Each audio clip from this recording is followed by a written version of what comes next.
اصل تو پرابلم وہاں پیدا ہوتا ہے جہاں کوئی مسئلے کو حل کرنے کے لیے ہم ایک مسئلہ پیدا کرنا ضروری سمجھتے ہیں. کبھی آپ نے زندگی میں یہ اپروچ دیکھی ہے کہ اگر ہم اپنا کوئی مسئلہ حل کرنا چاہتے ہیں کسی کے ہاتھوں تو ہم کوئی اس کے لیے مسئلہ پیدا کر دیتے ہیں. جیسے لوگ حکومتوں کے لیے مسئلہ پیدا کرتے ہیں, ہڑتال کر دیتے ہیں یا سڑکوں پہ توڑ پھوڑ کرتے ہیں, سگنل توڑتے ہیں, جلوس نکالتے ہیں یا دھرنا دیتے ہیں. تو یہ اپروچ ہوتی ہے کہ ہمارا مسئلہ حل کرو, ہم تمہارا مسئلہ بھی حل کر دیں گے. تو یہ بہت پرانی اپروچ ہے, آبسولیٹ اپروچ ہے کہ کوئی مسئلہ حل کرنے کے لیے ایک مسئلہ پیدا کر دو. مثلا بچوں نے ماں باپ سے کوئی بات منوانی ہے تو بھوک ہڑتال کر دیں. بھوک ہڑتال کرنے سے ماں باپ کو کوئی تکلیف ہوگی, اس تکلیف کے نتیجے میں وہ پھر وہ مسئلہ حل کر دیں گے. اچھا, یہ اپروچ صدیوں پرانی ہے, ہزاروں سالہ پرانی اپروچ ہے کہ اگر کوئی بندہ ہمارا مسئلہ حل نہیں کرتا تو ہم اس کے لیے مسئلہ پیدا کر دیں گے تو وہ ہمارا مسئلہ حل کرے گا. کیا ایڈکشن کی بیماری میں یہ اپروچ گھروں میں چل رہی ہوتی ہے کہ ایک دوسرے کے لیے مسئلے پیدا کرو, جو زیادہ مسئلے پیدا کرے گا اس کا مسئلہ حل ہو جائے گا, جو زیادہ مسئلے پیدا کرے گا. اور وہ مثلاً کیا مسئلے ہوتے ہیں جو کہ گھروں میں لوگ ایک دوسرے کے لیے پیدا کرتے ہیں؟ بحث کرتے ہیں, تانے دیتے ہیں, ناراض ہو جاتے ہیں. یعنی گھر میں چلنا پھرنا, اٹھنا بیٹھنا ایسے کر لیتے ہیں جس سے کہ دوسرے بندے کو ڈر لگے, یا دروازے بینگ کرنا, یا چیزوں کو چلتے ہوئے ٹھڈے مار دینا, وہ تو ایک اور چیز ہو گئی نا. لیکن مسئلے پیدا کرنا تاکہ اگلا بندہ جو ہے وہ ہماری ضرورت پوری کر دے, یعنی کسی مسئلے کو حل کرنے کے لیے مسئلہ پیدا کرنا, کسی باڈی لینگویج سے دوسرے بندے کو اریٹیٹ کرنا تاکہ وہ اس اریٹیشن سے بچنے کے لیے ہماری بات مان لے. تو آپ کو یہ اپروچ نارملی کیسی لگتی ہے کہ کسی تگڑی پارٹی سے بات منوانے کے لیے تگڑی پارٹی کے لیے مسئلے پیدا کرو؟ یہ تو بہت آسان ہو جائے گا. لیکن تعلقات اچھے رکھنے کے لیے ذرا وقت سے پہلے چلنا پڑتا ہے. جیسے اگر آپ نے پانی پینا ہو اور میں کہوں کہ آپ کو کنواں کھودنا چاہیے تاکہ پانی آپ کو میسر ہو, تو کنواں اس وقت تو نہیں کھود سکتے نا. کنواں تو بہت پہلے کھودنا پڑتا ہے, تب جا کے آپ کو پانی کی سپلائی میسر آتی ہے. تو مسئلہ پیدا کرنا تو کسی وقت بھی ممکن ہے. گھر میں شیشے توڑ دیں, مسئلہ پیدا ہو جائے گا. اگر آپ کہہ دیں کہ میں آپ کی گاڑی کو ڈینٹ ڈال دوں گا تو 5 منٹ کے اندر اندر سارا کام ہو جائے گا. اگر میں کہوں کہ میں ٹی وی نیچے گرا دوں گا تو 1 منٹ بھی نہیں لگے گا. تو یہ چیزیں جو بڑی کوئک فکس ہیں, بڑی جلدی سے ہو جاتی ہیں مسئلہ پیدا کرنا. تو آپ نے دیکھا ہے کہ صدیوں پرانے یہ طریقے اب اتنے کام نہیں کر رہے ہیں جتنے کہ پہلے کام کیا کرتے تھے. بہت ساری چیزیں آہستہ آہستہ بے اثر سی ہو گئی ہیں. یعنی یہ اپروچ کہ اگر مجھے اپنا مسئلہ حل کرنا ہے تو میں کسی کے لیے مسئلہ پیدا کر دوں, یہ اپروچ اب اتنی کام نہیں کرتی. اب یہ اپروچ کام کرتی ہے کہ اگر مجھے اپنا مسئلہ حل کرنا ہے تو مجھے خود سے کوئی کریٹیولی سلوشن ڈھونڈنا پڑے گا. اگر میرا مسئلہ میرے فادر کے ساتھ ہے یا مدر کے ساتھ ہے یا وائف کے ساتھ ہے یا بچوں کے ساتھ ہے تو مجھے ان سے بات کرنا پڑے گا. تو اگر مسئلہ حل کرنا چاہتے ہیں تو نیچرلی آپ کو کریٹیولی سوچنا پڑے گا تاکہ آپ مسئلہ حل کر سکیں. سوچنا پڑے گا آپ کو اور دوسرے فریق سے جا کے بات کرنی پڑے گی. اور اگر بات کرنے کے حالات نہ ہو تو کیا کریں گے؟ لڑائی کریں گے. تو ہم اکثر یہاں کہتے ہیں نا کہ حالات کو اتنا سازگار رکھیں کہ بات ہو سکے, کیونکہ جب بات بھی نہیں ہو سکتی تو پھر ہمارے پاس یہی خیال آتا ہے کہ پھر مسئلہ پیدا کرتے ہیں, کیونکہ وہ تو مسئلہ تو ہر وقت کسی کے لیے پیدا کیا جا سکتا ہے, چاہے آپ کے تعلقات برے ہوں چاہے کیسے ہوں. دیواروں کو ٹھڈے تو مارے جا سکتے ہیں, دروازے تو بینگ کیے جا سکتے ہیں, چیزوں کو تو توڑا جا سکتا ہے, شیشہ تو بہت آسانی سے توڑا جا سکتا ہے.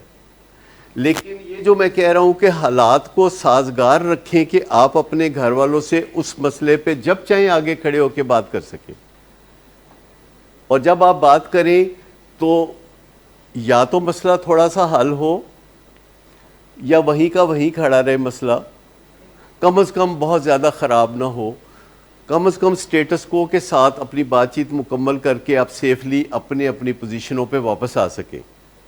اور اگر آپ نے مسلسل فضا سازگار رکھی اور آپ بات چیت کرتے رہے تو ایک دن باہم مل کے آپ مسئلے حل کر لیں گے، کیونکہ جو آپ کے مفادات ہیں وہ ایک دوسرے کے ساتھ جڑے ہوئے ہیں، اور جو فائدہ بیٹے کا ہے وہی فائدہ ماں باپ کا ہے، اور جو فائدہ ماں باپ کا ہے وہی فائدہ بیٹے کا ہے۔ اس سے بڑی ایڈوانٹیج کوئی ہو سکتی ہے کہ جو دو پارٹیاں آپس میں مذاکرات کر رہی ہیں ان کا فائدہ سانجھا ہے، ان کا فائدہ ایک دوسرے سے جڑا ہوا ہے۔ تو مجھے بتائیے اس سے زیادہ مذاکرات کے لیے آسان جگہ اور کون سی ہو سکتی ہے جہاں آپ کے مفادات سانجھے ہیں، آپ کے مفادات یکساں ہیں۔ لیکن سب سے پہلے آپ کو اس اپروچ میں سے نکلنے کی ضرورت ہوگی کہ کیا مسئلہ حل کرنے کے لیے ایک مسئلہ پیدا کرنا ضروری ہے۔ اگر آپ کی یہ اپروچ ہے تو آپ کی وہ دکان بند رہے گی جہاں مسئلوں کا سلوشن نکلتا ہے، کیونکہ ہمارے پاس دو دکانیں ہیں دماغ میں۔ ایک دکان ہے جو کہتی ہے کہ میرے ہاں سلوشنز بکتے ہیں، اور ایک دکان وہ ہے جو یہ کہتی ہے کہ میرے ہاں پرابلمز بکتے ہیں، میرے ہاں شور شرابہ، رنگ رب رولا اور یہ جو مسائل ہیں میں وہ بیچتا ہوں۔ دماغ کے اندر ایک دکان ہے جو کہ پھڈے بیچتی ہے، اور دکان ہے دوسری جو کہ مسئلوں کے حل یعنی سلوشنز بیچتی ہے، اور دونوں دکانوں کے درمیان 3.5 انچ کا فاصلہ ہے، جسٹ 3.5 انچ کا۔ اس کا مطلب ہے دونوں دکانیں قریب قریب ہیں۔ چمبرین یا امیگڈلا جو کہ ناک کی سیدھ میں 3.5 انچ پیچھے چلے جائیں، سر کے اوپر سے 3.5 انچ نیچے آئیں، دونوں کانوں کی طرف سے اندر چلے جائیں، تو عین مرکز میں چھپا ہوا دبکا ہوا امیگڈلا یا چمبرین ہے جو کہتا ہے کہ ساڈا کم رولا ہے، ساڈا کم پھڈا ہے، ساڈا کم جھگڑا ہے، اور جدو چاہو اسی ریڈی ہاں، ایور ریڈی ہاں، 1 سیکنڈ سے پہلے ریڈی ہیں۔ اور دوسرا ہے یہ سیریبرل کارٹیکس، ماتھے کے سامنے یہ جو پیشانی کے پیچھے دماغ کا حصہ ہے، فرنٹل کارٹیکس، یہ ہے دوسرا حصہ جو کہتا ہے کہ میرا کام ہے سلوشنز دینا، وزڈم ہوگی، سوچ بچار ہوگی، اور وہ یہاں سے ہوگی، اور اس کو ہم کہتے ہیں نو برین، نو برین KNOW، نو برین۔ نو برین کا مطلب ہے برین کا وہ حصہ جو جانتا ہے، نو برین۔ اور یہ جو امیگڈلا ہوتا ہے اس کو کہتے ہیں گو برین۔ گو برین کا مطلب ہے جو ہر وقت تیار ہے، جو ہر وقت تیار ہے اور لڑائی جھگڑے اور پھڈے کے لیے تیار ہے۔ دونوں دکانیں ہمارے اندر موجود ہیں، اور جو دکان ہم زیادہ استعمال کریں گے وہ دکان زیادہ کھلی رہے گی، اور جو دکان ہم کچھ عرصہ استعمال نہیں کریں گے وہ دکان بند ہو جائے گی۔ جب گیئر شفٹ کرنا ہو تو کیا کرتے ہیں؟ جب گیئر شفٹ کرنا ہو تو گاڑی کا کلچ دباتے ہیں، ٹھیک ہے نا؟ اور شاید آپ کو انمول ماں اور انمول باپ کے اس حصے کے بارے میں بھی ہم بارہا بات کر چکے ہیں کہ جب آپ کسی پہ نکتہ چینی کرتے ہیں، جب آپ کسی کے ایسے کام کے بارے میں اس سے بات چیت کرتے ہیں جو کہ پسندیدہ نہیں ہوتا، کسی ایسی چیز کے بارے میں جب آپ بات کرتے ہیں جس پہ اس کو بے چینی ہوتی ہے، جب آپ تنقید کرتے ہیں تو 20 سیکنڈ جب آپ تنقید کر دیتے ہیں تو اس کے بعد آپ 5 سیکنڈ کے لیے خاموش ہوتے ہیں تاکہ اب آپ گیئر چینج کر سکیں۔ پہلے 20 سیکنڈ میں آپ کسی کو کہتے ہیں کہ یہ آپ نے کہا تھا کہ میں رات 9 بجے آؤں گا، لیکن اب خیر سے رات 2 بجے آپ تشریف لائے ہیں، آپ کی اس وعدہ خلافی پہ مجھے بڑی تکلیف ہے، میں اس پہ بہت اپسیٹ ہوں، اور میرا دل بے چین ہے اور میرا دل غصے سے بھرا ہوا ہے. 20 سیکنڈ پورے ہو گئے, اور یہ جو 4 فکرے میں نے بولے ہیں اس سے دل کی دھڑکن تھوڑی تیز ہو جاتی ہے, خون ذرا زیادہ زور سے گردش کرنے لگتا ہے. تو اب میں 5 سیکنڈ کے اندر اپنے آپ کو کول ڈاؤن کرنا چاہتا ہوں, اور میں ایک لمبا سانس لیتا ہوں, اور 5 سیکنڈ میں رک کے تو گیئر چینج کرتا ہوں, اور میں پھر کہتا ہوں کہ دیکھیں آپ میرے بیٹے ہیں اور میں آپ سے بڑا پیار کرتا ہوں, اور میں بڑا آپ کا احترام کرتا ہوں, اور آپ سے بڑی توقعات رکھتا ہوں. آپ اپنے اس رویے پہ نظر ثانی کریں, اور ساتھ ہی آپ کندھے پہ ہاتھ رکھ کے اپنے اب گیئر چینج کر چکے ہیں تو اس کو اپنے قریب کھینچ کے تو گلے سے لگا لیتے ہیں, اور آپ کہتے ہیں کہ اس ایک بات کے سوا مجھے آپ سے اور کوئی گلہ شکوہ رائٹ ناؤ نہیں ہے. تو آپ نے جو شروع کی باتیں کی وہ آپ نے امیگڈلا کے ذریعے کی. جب آپ کہتے ہیں نا میں بہت غصے میں ہوں, تو یہ غصہ کرنا امیگڈلا کا کام ہے. جب آپ کہتے ہیں میں اپسیٹ ہوں تو یہ بھی اسی کا کام ہے. جب آپ کہتے ہیں میں بے چین ہوں تو یہ بھی اسی کا کام ہے. جب آپ کہتے ہیں میں مایوس اور بیزار ہوں تو جتنے ہمارے منفی جذبات ہیں یہ سب اسی کا کام ہے. اور اس کے بعد 20 سیکنڈ کے بعد آپ وہ دکان بند کر کے تو آپ دوسری طرف رجوع کرتے ہیں, اور گیئر چینج کرنے کے لیے اب آپ اپنے اس حصے کی طرف سوچتے ہیں اور کچھ تاریخی حقائق پہ نظر ڈالتے ہیں. اور وہ تاریخی حقائق کیا ہیں کہ علی سلمان میرا بہت پیارا بیٹا ہے. اس میں کوئی شک, کسی قسم کا کوئی شک کہ میرا بہت پیارا بیٹا ہے. دنیا میں سب سے بیٹوں میں سے پیارا بیٹا یہی ہے. تو آپ ایک تاریخی حقیقت یاد کرتے ہیں اور وہ اپنے ٹھنڈے دماغ سے یاد کرتے ہیں, اور پھر آپ فٹافٹ سوچ لیتے ہیں کہ اے دن تپ کے فائدہ کوئی نہیں ہے, ہمیں بعد چ پریشانی ہوئے گی. یہ تپنے والی جگہ نہیں ہے, یہ ایک ایسا رشتہ ہے جس میں تپنے کی گنجائش نہیں ہے. اور آپ اپنا گیئر چینج کر لیتے ہیں اور آپ یاد کرتے ہیں کہ یہ بھی انسان ہے, اور انسان ہونے کے ناطے عزت پہ اس کا بنیادی حق ہے. اگرچہ اس نے ابھی ابھی وعدہ خلافی کی ہے, اگرچہ اس نے ابھی ابھی پرابلم پیدا کیا ہے, اس نے پرابلم پیدا کیا ہے. ہی از ناٹ اے پرابلم. اس نے ابھی ابھی پرابلم پیدا کیا ہے, but he is not a problem. اس نے غلط کام کیا ہے پر یہ نکمہ نہیں ہے.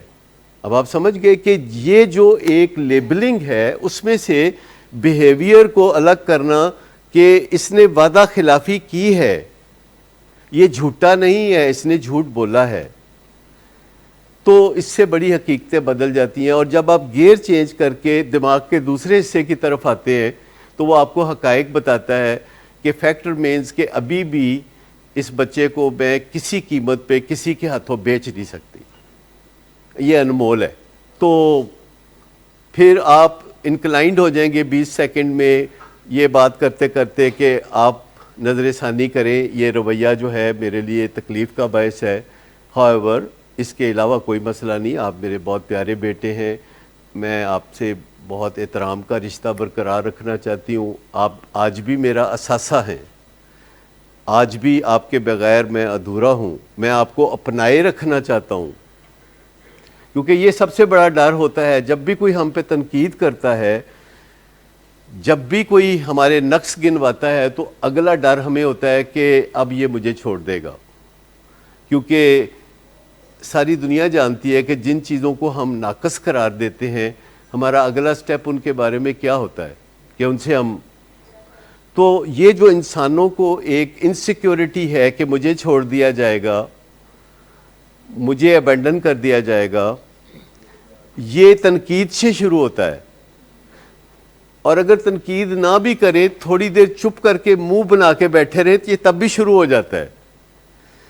اور اگر تھوڑی دیر منہ بنا کے نہ بیٹھے, صرف اٹھ کے بچے سے دوسرے کمرے میں چلی جائے ماں, تو یہ تب بھی شروع ہو جاتا ہے. یہ اتنا زیادہ سینسیٹیو پوائنٹ ہے کہ مجھے اور آپ سب کو زندگی میں سب سے زیادہ خوف یہ رہتا ہے کہ ہمیں ایکسکلوڈ کر دیا جائے گا, ہمیں چھوڑ دیا جائے گا, ہمیں ابینڈن کر دیا جائے گا, کسی نہ کسی جگہ سے, کسی نوکری سے, کسی رشتے سے, کسی ٹیم سے ہمیں فارغ کر دیا جائے گا.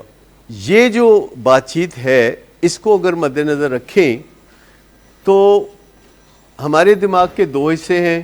ان حصوں میں سے ایک حصہ ہے جو سوچ بچار کر کے سلوشن نکالتا ہے، دوسرا کہتا ہے کہ میں دنگے فساد کے لیے ہر وقت تیار ہوں۔ مجھے بتائیے کہ آج تک آپ نے نہیں دیکھا ہوگا کہ کسی بندے نے ہاتھا پائی کرنے کی باقاعدہ کوئی ٹریننگ لی ہو۔ یہ کام لوگ بغیر ٹریننگ کے بہت اچھا کرتے ہیں۔ مکہ مارنے کی ٹریننگ لی ہو، گالی نکالنے کی کوئی باقاعدہ ٹریننگ ہو، لیکن اصل بات یہ ہے کہ ہمیں اپنے دماغ کا یہ جو سامنے والا حصہ ہے یہ کیوں نہیں نظر آتا، اور وہ پیچھے چھپا ہوا حصہ ہے، ہم اس کے پیچھے کیوں چلتے؟ کیا آپ میں سے سب لوگ اس بات کو سمجھتے ہیں کہ ہماری زندگی میں اسمائل ہمارے بہت سارے کام سنوار سکتی ہے، اور اس کے باوجود کہ اسمائل فری ہے ہم اس کا استعمال بہت کنجوسی کے ساتھ کرتے ہیں؟ تو اسمائل ایک ایسی چیز ہے، ایک تو اس میں انکنڈیشنل ریگارڈ ہے کہ جب آپ بات کریں ایک دوسرے کے ساتھ تو ریگارڈ کو مجروح ہونے سے، عزت کو مجروح ہونے سے بچا لیں۔ دوسرا ہے کہ ججمنٹ پاس نہ کریں کہ نہیں تسی تو میری زندگی خراب کرنا چاہتے ہو۔ کتنے نوجوان ہیں اور کتنے ماں باپ ہیں جو کہ آپس میں بات کرتے ہوئے یہ کہہ دیتے ہیں، میاں یا بیوی یہ کہہ دیتے ہیں کہ آپ تو میری زندگی خراب کرنا چاہتے ہیں، آپ میری زندگی تباہ کرنا چاہتے ہیں، آپ میرا سکون غارت کرنا چاہتے ہیں۔ مجھے بتائیے کہ آج کل دنیا میں اس قسم کے رشتہ دار پائے جاتے ہیں، اس قسم کے ماں باپ اور اولاد اور میاں اور بیوی پائے جاتے ہیں جن کے اندر خفیہ پکا ارادہ ہوتا ہے کہ ایک دوسرے کی زندگی کو اجیرن بنانا ہے، بہت خراب کرنا ہے۔ ایسا آپ کے خیال میں ہو سکتا ہے کہ لوگ بیٹھ کے سوچے سمجھے منصوبے کے تحت اپنے ماں باپ، اولاد، میاں بیوی، بچوں کی زندگی خراب کرنے کا تہیہ کر لیں؟ ایسا نہیں ہوتا نا۔ اس کا مطلب ہے یہ جو بات بڑی کامنلی کہی جاتی ہے یہ کوئی حقیقی بات نہیں ہے، یہ اہمی بات ہی ہے۔ تو اگر کوئی ہمیں کہے کہ آپ ایسا کرنا چاہتے ہیں تو اس کا جواب کیا ہے کہ آپ ایسا کیوں سوچتے ہیں؟ اب اس کے لیے ضروری ہے کہ وہ جواب دے دے کہ آپ ایسا کیوں سوچتے ہیں۔ کیونکہ انسانوں کے بارے میں یہ کہا جاتا ہے کہ ان کی نیت خراب نہیں ہوتی، ان کا طریقہ کار خراب ہوتا ہے۔ نیت خراب نہیں ہوتی، انسانوں کے اندر خراب نیت کا مینوفیکچرنگ ہوتی نہیں۔ انسان کی نیت ہمیشہ اچھی ہوتی ہے، طریقہ کار میں خرابی ہو سکتی ہے، اور طریقہ کار کوئی بہت خراب ہوتا ہے، کوئی کم خراب ہوتا ہے، کوئی کچھ اچھا ہوتا ہے، کچھ بہت اچھا ہوتا ہے، کچھ اعلیٰ ہوتا ہے، کوئی بہترین ہوتا ہے۔ تو طریقہ کار میں فرق ہو سکتا ہے۔ لوگ پیسہ کماتے ہیں اور اس میں اچھے اور برے طریقے ہوتے ہیں۔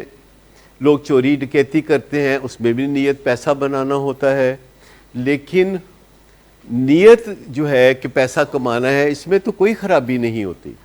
طریقہ کار میں خرابی ہو سکتی ہے، اور جب کوئی خراب طریقہ کار اختیار کرتا ہے تو ہم اس کے طریقہ کار پہ بات کر سکتے ہیں، اس کی نیت پہ بات نہیں کر سکتے، تو ہماری بات میں زیادہ وزن ہوگا۔ مینجمنٹ میں کئی چیزیں ہیں جو دیکھنے میں آتی ہیں۔ مینجمنٹ کا ایک طریقہ یہ ہوتا ہے کہ سر پہ سوار رہو تو کام ہوتا رہے گا۔ اگر آپ سر پہ سوار نہیں ہوں گے، گھروں میں خواتین کام کرنے آتی ہیں تو بیگم صاحبہ ان کے سر پہ سوار، تو یہ مینجمنٹ کے جو طریقے ہیں بائی اینڈ لارج دنیا میں کوئی بہت زیادہ نہیں مانے جاتے۔ تو ابھی جیسے کہ آپ دیکھیں میں ابھی 15 دن کے لیے گیا ہوا تھا، تو جتنا میری موجودگی میں کام کرتے تھے میرے سارے کولیگز، اس سے زیادہ ذمہ داری کے ساتھ انہوں نے میری ایبسنس میں کام کیا، اور مجھے کوئی شکایت کا موقع نہیں دیا، جس پہ ظاہر ہے میرا دل بہت ہی